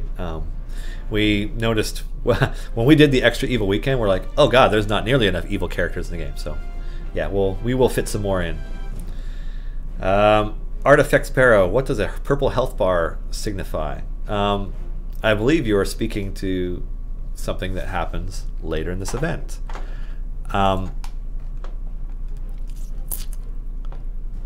You know, I know only a bit about it. I think, you know what? If I get into it, it's one of those things that might unintentionally spoil something for a bunch of players, and I don't want to spoil anything for players. It does signify something very specific tied to the purple health bar, where the purple health bar is located, and the relationship between where it's located and their patron. Yes. Yeah, I don't want to spoil it. I can explain it on Discord if somebody wants after. Mars of the Manor. Who is in charge of writing the story and dialogue in the game? So right now, the story ideas come together through Justin. He does the overarching design, as well as the character design, enemy design, areas, all those things. The mission writing itself is done by Scott Fitzgerald Gray, who is one of the editors in the 5th edition core rulebooks, as well as I mean, he's been a part of the D&D community for decades. His adventure Dead and Thay is one of the ones included in Tales from the Yawning Portal. He has a pedigree. You know, he is somebody who knows D&D. I'll get a link to his site, because his site is insaneangel.com, and I'm gonna dump it in chat in about 5 seconds after I finish this sentence, because that's how long it'll take for the stream to get to you. So yeah.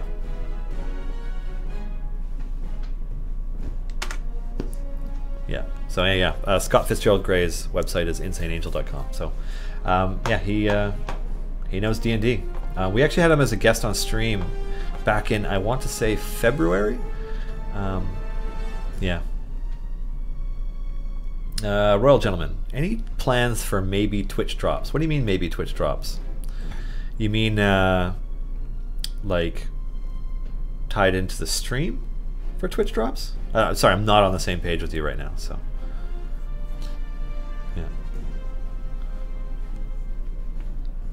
yeah. Ray Cool, why does Ash's second bond provide roughly double the boost that Ash's first bond provides? Because that's how Justin put it in. I mean, that's a cheekier answer than I would like, and I don't mean it to be, but that's why. It's also one of those things. So the idea of adding the second bond was to be able to give people more options for how to customize their formations, obviously. But because it was a second bond rather than expanding it, it feels like you get to specialize Ashara further, which which we thought was really cool.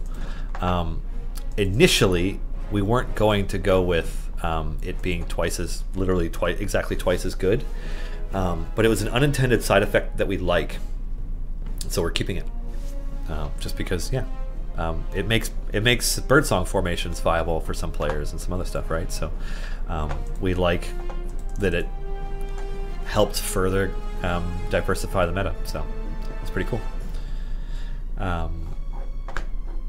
No raffle now. No raffle. There is no raffle at the moment. The next raffle is coming in about 10 minutes.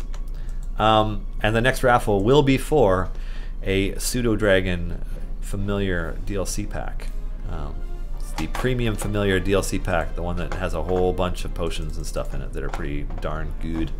So, well, gentlemen, so yeah, Twitch drops are loot drops for linking your Twitch account to your other game accounts. Like every 24 hours, you can get a drop for watching streams of the game. That's interesting. I don't know that that's something we'd ever considered, but you probably made our marketing director, Clive, salivate at the idea, so I will pass that along with a note to Clive about it to explore, because we're still looking into Steam now has integration to have streaming through Steam and have the notification come up through Steam, and some game developers are using it. Most aren't, it doesn't seem like, but a few are starting to do it, and like we might do something like that as well. I'm not sure, so yeah. Eternal Light Within. Can we have more dialogue during the story beyond Jalaxel, Bruner, Celeste, Jarl, Laxel, and Naeli? Yeah, and that's a bit of feedback we've had a few times now. One of the reasons we have done it so far that way mostly is because we can guarantee that everybody who plays the game knows the characters, because they're like the first group of characters. Obviously we can't do it and include a whole bunch of different event champions every time, because there are always going to be event champions that some people don't have. So we're very limited to the core roster. Oh, excuse me. So that also kind of excludes Hitch in a way, and Dritz in a way, because of the, most players should have Hitch having signed up for the newsletter, but if they haven't, he wouldn't be there. And Dritz, was a pretty significant barrier to unlocking him. That's not really there anymore now that there's been 2 sets of level upgrades since he came out.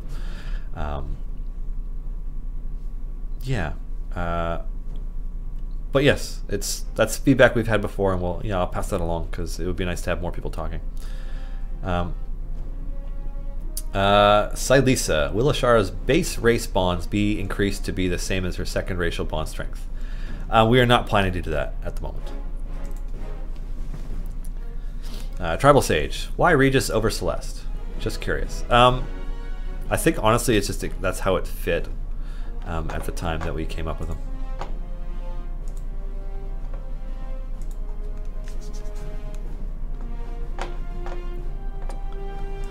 Garwar, when will the event blog post go up? To be honest, it would have gone up already, but I am in here and it came. It is ready, as well as, the biggest downside of having an event go live while I am on stream is that I'm the one who posts I update the Steam page, like the Steam game page where like we have all our updates. I update that. I update the website. Erica will still post it to the subreddit, but she just doesn't have all the stuff, and she's also busy helping me with the stream. So all the other social media and the blog entry and stuff will go out immediately following the stream. So they'll be online at about 3 p.m. Pacific, which is in about 20 minutes.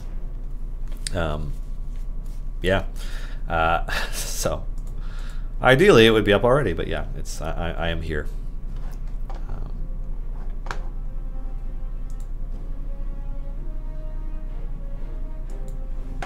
Actually, I think they might have been pushed. Let me just double check. It is there now. Okay, so I'm going to post this link in chat in a few seconds after I finish the sentence, so that people can see it, because the vlog entry is now done. Yeah. So, boom, there it is. So, Garwar, the answer is the event blog is up. But yeah, it's usually I'm the one who's poking people to get that set up, because after it's posted, we have to have our one of our developers update the website and tell it to push things live. So. Look at us go. Alrighty, so yeah, what else you got? What other questions do you want to know? Can you suggest an event to acquire a Jander Sunstar? Well, I can say that Jander Sunstar is not the next character. Does that help? Probably not. Yeah, I'm not sure. We have a, I always say that we have a list. So when we did our poll a little while ago, when we were asking people which characters they wanted to see in the game, the top 3 were Elminster, Wulfgar, and Artemis and Trary. And obviously, none of them are in the game. Catti-brie probably would have been up near the top, but Catti-brie was misspelled so many times in the poll because people could type it in themselves that the votes didn't combine to show much of an impact. But it was clear that people wanted Catti-brie as well.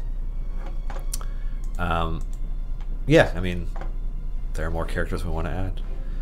I mean, Jander, is it Jander evil? Or is he not evil? I don't know. I guess we'll find out. Anyways.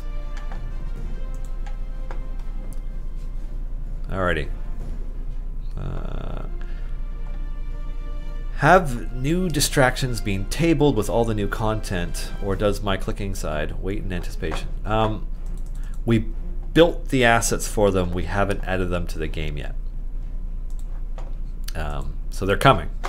They are much closer to existing than they were the last time somebody asked us about distractions. They just haven't quite happened yet. Can you give us an exhaustive list of other characters that are not the next event champion? I could say that it is neither Elminster, nor Artemis and Trary, nor Wulfgar, nor Jander Sunstar. So those 4 characters, it is not those characters. That's the hint I'm going to give you. It's a really shit hint. I'm sorry, but that's as far as we're going to go with it. Yeah, we want to give you a chance to unlock and enjoy Catti-brie before we even start talking about who might come next. Yeah. I'll tell you what, though. People will be very excited. Yeah. What else? Oh, is it really? It's 2:42 on my screen. So that means that we're getting close to our last raffle. And getting close to wrapping up. When will Thanos be added to the game? Never. Although, you know, I imagine if Thanos had collected all of the Infinity Gems and put them in the Infinity Gauntlet, he could snap his fingers and create the entire D&D multiverse. So, I suppose it's not beyond the realm of fan fiction, but no, he will never be in this game. Ever. God. I couldn't even imagine what Disney/Marvel would want for that. Like, more money than we're going to make, that's for sure. Yeah.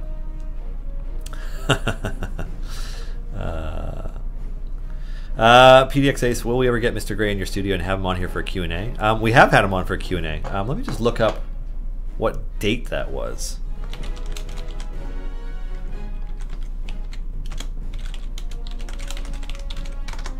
I'm not sure exactly what date off the top of my head we had. March 8th, 2018. So that was when we had him on. Yeah, and he talked about like his upcoming, like he did a book for beginner DMs, and then he also did some other stuff. But yeah, he's a good one. I like him. He's a smart dude who knows a lot about. Oh, he's even got his own Forgotten Realms wiki page. Cool. Cool. Anyways, we might have him again. I don't know when, but yeah. Oh, the raffle's going. There goes my chat. It was nice speaking with you guys. I'll just ignore me. I'll be here playing this game.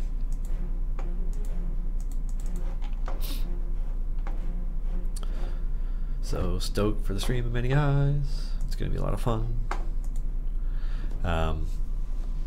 So yeah, just to remind everybody about that.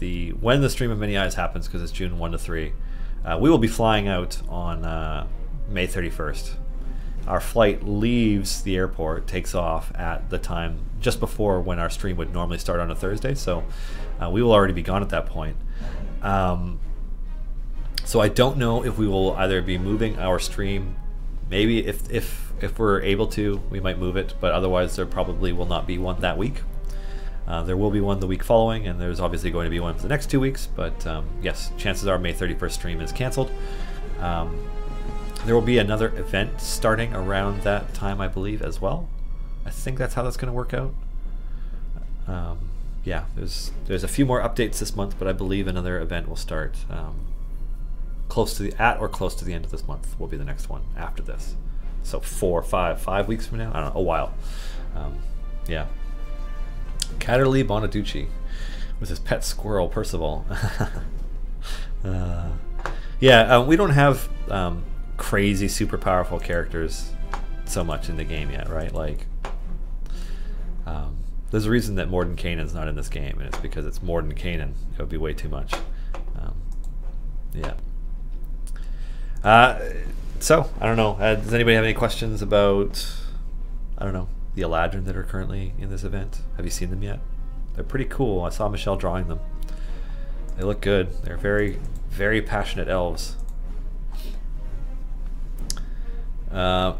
Next event champion is a chaotic good elven sorcerer named Delana. It'll be a hitch swap. That's savage. I'm telling you, I keep pushing Justin. I'm like, just make Delana the best DPS in the game, just so that people are forced to use her for a while. Any word on multiple slot champions yet? No word. It's a really interesting idea, but I'm not sure how it would work for the game. There have been a lot of really interesting ideas passed around internally about champions and champion slots, and I'm not sure what we will pursue. Those are the kinds of things that, like, I would be guessing at this point. So yeah, better to wait for what Justin says, because he can, whatever answer he says is technically the correct one because he's in charge. So it's a lot easier. Harshnag. I personally, like, if I was thinking about a Forgotten Realms character that I'm excited for, who is not in the game, and as far as I know isn't coming soon, it's Artemis Entreri, because Artemis Entreri is badass. So we will see. Yeah. Bum bum bum. Is Mordenkainen more of a Greyhawk guy? Oh, he is definitely a Greyhawk guy, but he's also a plane traveling super wizard dude. So I mean, he's got a whole book about the multiverse coming out in like 3-4 weeks, end of the month. So yeah, Dritz Artemis chat would be fun. It would be fun. It's interesting because, yeah, like, we don't have, there's no guarantee that a player will have Dritz if and when there is an Artemis Entreri unlock, right? So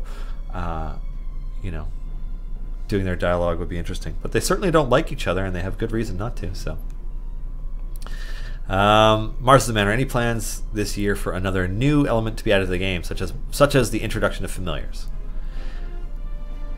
There are plans, but there are no guarantees. So just to give people a little bit of an insight, like the chests and potions update that went out in February, like, that required a crazy amount of very detail-oriented work in order to make sure that not only that we did it the way that we wanted and the way we described, but that it worked properly, it was tested properly, etc. Me being in marketing and totally useless when it comes to the programming of a game, either every day that week or almost every single day that week, leading up to when that went live on like Friday afternoon or Friday evening, our dev team was staying late to make sure that it got done, just to get it done, because it was a significant effort, and it's a complicated process with a lot of very detail-oriented work that needs to be done, and so because of it, it's one of those things where, like, every time we do a significant update or overhaul, like, it requires a lot of work from somebody. Like, just the regular day-to-day of having art assets created for the next event or next content updates, having characters created and animated, enemies created and animated, and then everything programmed in. Like, that is enough of a workload to keep us busy anyways. And so every time that there's a significant content update, like, you know, the massive quality of life patch that we just did, for example, that represents a significant effort on the part of our dev team to, like, they put in more time to make it happen. You know, and like, also, like, people need to not be sick, because like not having Dave for a week will throw a huge wrench in something like that, or having Peter on vacation for a couple weeks is going to throw a wrench in some other development related stuff, right? So that's what happens when you're a small indie company. So yeah, what I'm saying by including everybody in on all of this is that when it comes to something like the offline gold gain update, or the, you know, forthcoming tank and healing update, like, these are big projects, and much bigger projects than you might initially think just at first glance. Obviously, like the tanking and healing update and trying to reshape the game so that those things matter more is very obviously a massive project, but offline gold gain might not seem like a bigger one until you start to understand the bigger picture of how many things are involved in making sure that that is done properly. And so yeah, like, they're chipping away at it when they can, but we also have a pretty strict content schedule to adhere to, where we want to make sure we're putting out content at a steady rate, because that's what keeps the lights on. So we'll get to it. There are a lot of things we'd love to do with this game. There are some big features and big options and stuff, and like, we have certainly only begun to scratch the surface in terms of what we can do, and we're really looking forward to delivering more. But it's just one of those things where it's going to be hard for us to share much about it in advance, because certainly, like, as an example, when Dave mentioned that yes, we would be doing Kelemvor's Blessings, and it was like, I don't know, 6 weeks before they were actually finished, there was not a day that went by where we weren't asked about it. So it makes developers reluctant to share too much in advance, or to give too much info. So that does mean that we tend to communicate really vaguely regularly, and I'm sorry about that, but it's not intentional. We love you guys. It's just, yeah, we like to be sure about things. We like things to be in a reasonable state of completion before we share them. So hence the, you know, the Catti-brie teasers that went out this week were, you know, she was close at that point, right? Okay, so Tolwyn, would you ever consider releasing the arts as maybe a pack for Roll20 or some other way? The monster and enemies look amazing. Oh, thank you. I have no idea. That definitely, I think, would not be up to us, because this is a Wizards of the Coast Dungeons and Dragons licensed product, so they own it. So if they decided to do that, it would happen, but it's totally not up to us. Lacknor, would Wizards let you put a Magic the Gathering Planeswalker into the game? That would be cool. I mean, obviously we're pretty strictly adhering to the Forgotten Realms as much as we can, and you know, Magic the Gathering is a whole other multiverse.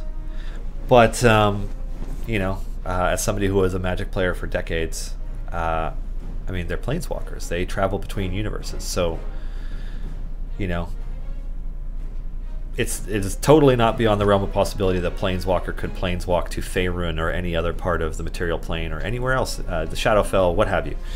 So that's all. I mean, that's plausible, I suppose. Would Wizards let us do that? I have no idea. That would be cool, but yeah, Lauren makes a good point. Wizards of the Coast, they put out Plane Shift PDFs every once in a while, where it's like Plane Shift Ixalan, you know, one of the new settings, and like, they are world settings from Magic the Gathering that they are adding to the 5e rule set, including the races like the core merfolk and stuff. So they've done Zendikar, they've done Innistrad, they've done Ixalan, Amonkhet. You know, I'm sure there's more, but I can't remember them off the top of my head. I haven't been as active in Magic in recent years. But yeah, it's clear that there are people who work at the Magic the Gathering side of Wizards of the Coast who love D&D, and yeah, we would love to put a Planeswalker in, but I have no idea if it would happen. Archimedes 94. Dylan, how excited would you be for the team's development schedule to be an entire event ahead of the current game, thus allowing for reliable event will go live at X time on Y day? That would be super sweet. Yeah, that would be super sweet. Artifacts Pero, who was the speaker or point of view character in the Catti-brie preview text? That would have been Volo. That was a quote from Volothomp Gadarm. And somebody asked that earlier. I can't remember exactly where the quote's from anymore. It was included in the descriptive document speaking to Catti-brie's character that we received from Wizards of the Coast. Is this Volo describing the first time that he saw Catti-brie? She just laid out some dude, and it was easy for her, and how fierce of a warrior she is. We just thought it was a really cool quote that spoke to her character, but at the same time, like, well, maybe people don't know who that is from that quote. So it was nice because it was vague enough that people didn't immediately figure out who it was. Because like certainly when the quote was "I know magic," and it was a silhouette of a tiefling wizard with a very distinctive looking staff, like it took our players a fraction of a second to figure out who it was. So it was nice to have one that's a little bit longer. The Epic Newman, sorting my Dominiara boxes now. Oh, nice! I didn't realize that set was already out. I haven't purchased any Magic in quite a while because I'm a Modern and Highlander player, and so those decks don't change much. They're worth thousands of dollars because Magic the Gathering is an expensive hobby. Yeah, but it's like they're all just sitting in storage at the moment. Was it from Volo's Guide to Monsters? It might have been. I'm trying to remember. Yeah, I'm not sure. Thanks, Lauren, for sharing the Plane Shift 5e rules. It's very cool, and the thing I like the most about it is, like, just as an example, like, if you're playing if you're doing a D&D campaign and it's Tomb of Annihilation and you're in Chult, the Ixalan setting has some wicked dinosaur monsters in it that you could throw into your campaign and nobody would know. And on that note, thank you all for coming. It has been wonderful as always to host you. It's time for me to wrap up. Thank you so much for watching the stream. Thank you to Alexis for taking her time away from drawing the next champion to join us on stream and talk about Catti-brie. Waffle Talk is coming up next in about an hour, starting at 4:00 p.m. Pacific, followed by Holly Conrad's Trapped in the Birdcage at 5, and of course, Critical Role. So have a wonderful week, everybody. Thank you so much for watching.